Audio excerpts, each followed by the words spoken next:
Hello everyone, welcome back to the channel. And today I'm bringing you one of my favorite decks and one of my, I would say, more meta relevant decks. I would say in Lunalight. I love this deck. This is an somewhat older favorite deck of mine because I made a song of one of the cards. I made a song about Lunalight Reincarnation Dance, which I don't play in the deck, by the way, which is funny.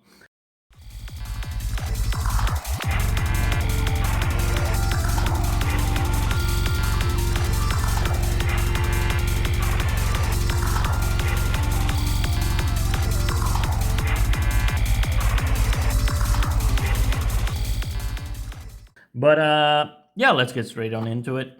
It's a super fun deck. So yeah, I think it's still relevant in today's meta, let's say, with all the Q tunes and stuff running around, because you still have to respect Liger Dancer, of course. So first off, we're playing 3 of the best starter. Gold Leo. So, you know, the usual. You summon Gold Leo, you get Martin to the hand, you ditch Martin, and yeah, then you can go off with your combo. So this is your best starter, let's say. Then we're playing 2 of the Kaleido Chick. Kaleido Chick effect is to do 1 Lunalight monster from your deck or extra deck to the graveyard, and then it becomes its name. So, you know, most of the time you're gonna go your Leo Dancer to the grave, so you can, you know, make the Balsh monster in your Liger Dancer. Now, we're also playing 2 Black Sheep. Black Sheep is good to add your polymerization to the hand. 2 Silver Hounds. Silver Hound is great because, you know, you can special summon Yellow Martin with this. Kaleido Chick, not Yellow Martin, lol. You can summon Kaleido Chick with a Silver Hound, and again, then you can go off. Then some one-offs your Yellow Martin, and I do play 1 Emerald Bird. I think sometimes Bird can be handy. Yeah, but he doesn't really come up a lot, let's say. And then 1 Tiger and 1 Wolf, because they're very important. Tiger, of course, you can get back to the hand with your Perfume Dancer, and then you can just reset it because it's not a hard once per turn. Lunalight Wolf, same thing. It's not a hard once per turn, so you scale them. You scale these 2. You special summon with your combo with Cross Sheep. So Cross Sheep combo, summon, and then summon Kaleido Chick, and then, you know, you do your thing. And Wolf, you just fusion summon from the graveyard, so yeah. And then I do play 1 Fractal. I think 1 Fractal is enough. I see a lot of people playing 2 or 3, but nah, not me. So that's it for the engine. Now, a couple of hand traps, 3 Fuas, 3 Ash, and 1 Nip, because I do play Gallant Granite in the extra deck. So you can search Nibiru inside your combos. So when you're doing your combos, if you don't have Nip in your hand already, you just search out Nip, and there you go. Then that's it for the monsters. Now for the spells, it's 2 Masquerade is enough. 2 Perfume, again, is enough. And then a 1 Lunalight Fusion, because the card, to be honest, Lunalight Fusion isn't the best the best card. Plus, you cannot search this with a, because you can search polymerization cards in this deck, which is dumb. That this is not called Lunalight polymerization or whatever, you know what I mean? So it's Lunalight Fusion, so yeah, it's all right. 3 tankies, because tanky search is basically your whole deck. If you already have your best starter in your hand, or you have, let's say, a good hand enough so that you don't need to make Brotherhood of the Fire Fist, then you can just search off, let's say, Tiger or something. It's such a good card in this. Or you can search Fractal. You know, you can search whatever you want. 3 droplets, because droplets are very good in this deck. When you pitch, let's say, one of the Lunalight monsters that has an effect when it's pitched, it's always good. So you also want to have your perfume in the graveyard, of course. So yeah, there you go. Then I do play 2 heavy polys, because heavy poly really is a insane card. It has won me so many games, to be honest, heavy poly. You do pay quite a lot most of the time, because a lot of the time when you go second with this deck, and this deck has a good time, let's say, going second. It doesn't have a bad time going second. Of course, it's better when you go first, but when you go second and you see heavy poly in your hand, it's usually GG if they don't stop your heavy poly and you have, let's say, 1 or 2 Lunalights in your hand. That's usually enough to, you know, to get your Liger Dancer out. So yeah, heavy poly. Plus, it's been reprinted. So before it was reprinted, I did not have this deck. So we got this deck when heavy poly was reprinted. Yeah, that's a game changer. And then of course 1 poly, because you can again search these off. Then for the other one-offs, 1 Call By and 1 Foolish Burial. Foolish Burial is just way too good in this deck. If you could play 3 Foolish Burials, you would play 3 Foolish Burials. So yeah. And then for the traps, it's just very, very simple. 3 Imperms. Imperms is it's good. You don't play a lot of hand traps in this deck anyway. It's a full gas deck. You know what I mean? So yeah, that's it for the main deck. Now for the extra deck, you have the big girl herself. The Liger Dancer. So that's the thing with this deck. She still can be a problem. If you don't have an out to Liger Dancer, you know, that's no bueno, let's say. But I had a very funny match against Astrid where I played against Pearly, and I couldn't out her ex-Pearly Noir, which is also horrible.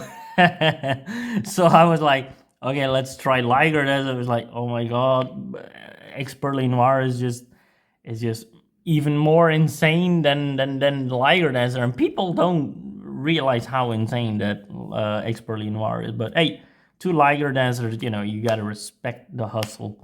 2 Perfume Dancers, because she's part of your combo. 2 Leo Dancer to send off with your Kaleido chick, of course, to get its name, because you literally never summon this out. I do play 1 Saber Dancer, so my extra deck is a little different than standard Lunalight decks, I would say.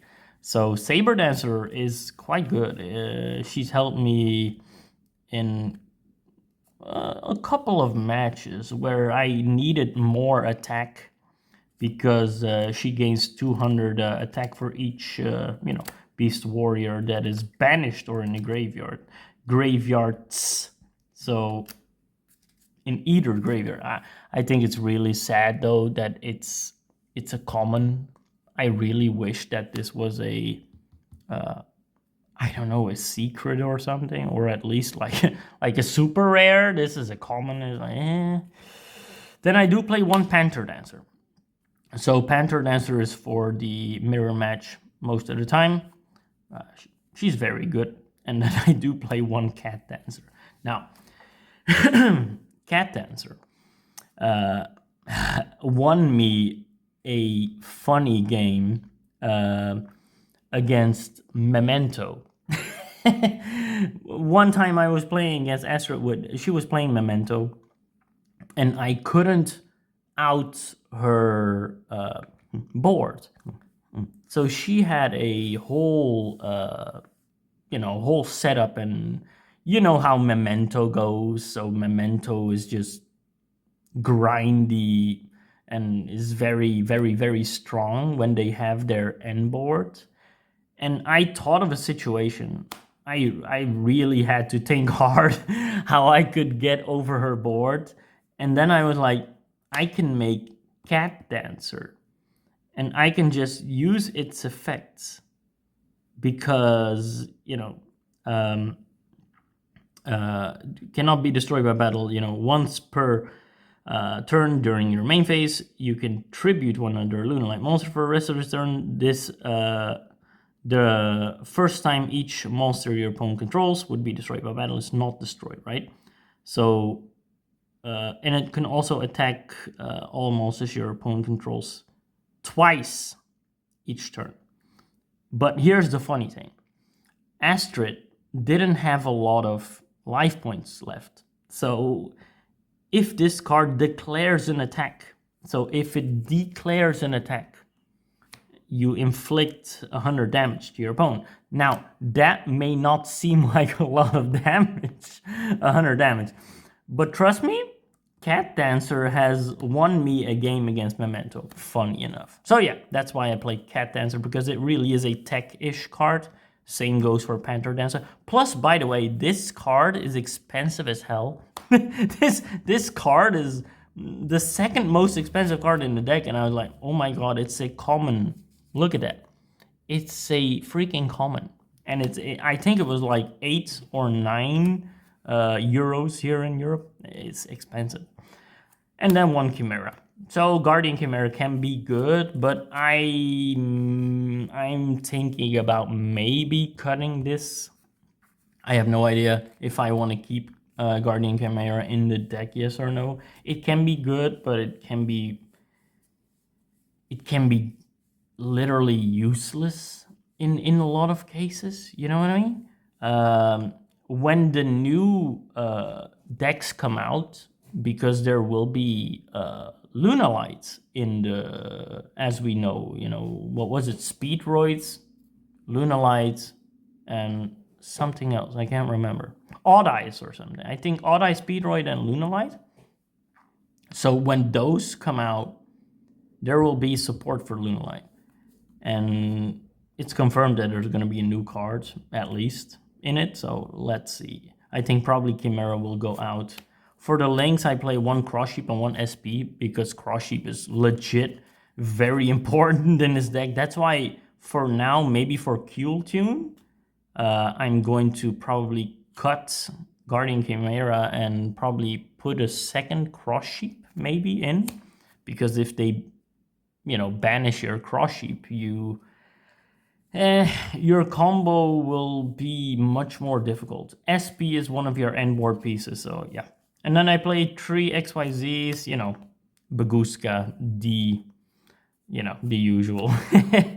Brother of the Fighter Fist, Tiger King, and Gallant Granite. So Gallant Granite, again, is just simply here to fetch your nip.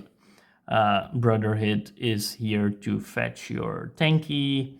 And then Baguska is, of course, Baguska. You know what I mean? So that's it for the extra deck. I do have a side deck as well for this. It is, again, not the most optimal side deck, but I think it's quite okay-ish. 3 Meows for whenever you come up against, let's say, Malice or something. 3 Dark Rulers, because in my opinion, Dark Ruler still is good. 2 Foolish Burial Goods, 2 Trust, and Feather Duster. So you have quite some trust targets in this deck as well. Then I do play one Serenade Dance. So again, I made a song years ago called Lunalight Reincarnation Dance. But sadly, Reincarnation Dance is not a good card. So yeah, but Serenade Dance, I think I'm gonna make a song for this card as well. Now, last card is 3 Iron Thunders. I really do like this card, to be honest. I think it's quite slept on. When a spell, trap card, or monster effect is activated on the field, pay half your life points to negate the activation. If you do, destroy that card. Then destroy any other cards in the same column the destroyed card was in that are in the monster zones or spell and trap zones. So the best thing about this Iron Thunder is, of course, it's a counter trap. That's one. Secondly, it's not like a Solemn Judgment where you know, you can play one. You can play 3 of this, so it's easier to pull this, by the way. Oh, and by the way, the colors. Yes, I was gonna do this. I think I'm gonna do this from now on. The colors for this deck, these are the colors that I chose for this deck. We are quite, let's say, autistic with our with our deck sleeves. So we like to have pretty, colors for the sleeves that we think fit the deck more, So I think these colors fit Lunalight very good. There are a lot of orangey colors in the main deck. Let's say if you look at, Leo Dancer, Gold Leo. If you look at Kaleido Chick, they have a lot of orange-y colors. So yeah, that's why I chose for orange. And then blue because I don't know, blue it fits the theme in my opinion, like a bluish color. So yeah, that's it for the deck profile. So again, this is one of my favorite decks to play. As you know, we do a rating on 30 points, so out of 10 points, I would give this, for a fun factor, I would give this a 9.5. I really love this deck. I really love playing this deck. It's a very fun deck to play. For looks, it's a little less. It's not one of the most pretty or visually appealing decks, in my opinion. It is a pretty deck, don't get me wrong. Gold Leo is one of my top 50 favorite cards because it's a really pretty card, in my opinion. Gold Leo really is amazing. I like her hair. The secret rarity is also very nice. Her pose is pretty. So a 8 out of 10 for looks. And then for favorite, I have a 9 out of 10 as well, which brings it at a total of 27.5 out of 30. So yeah, that's it. I really hope you liked it.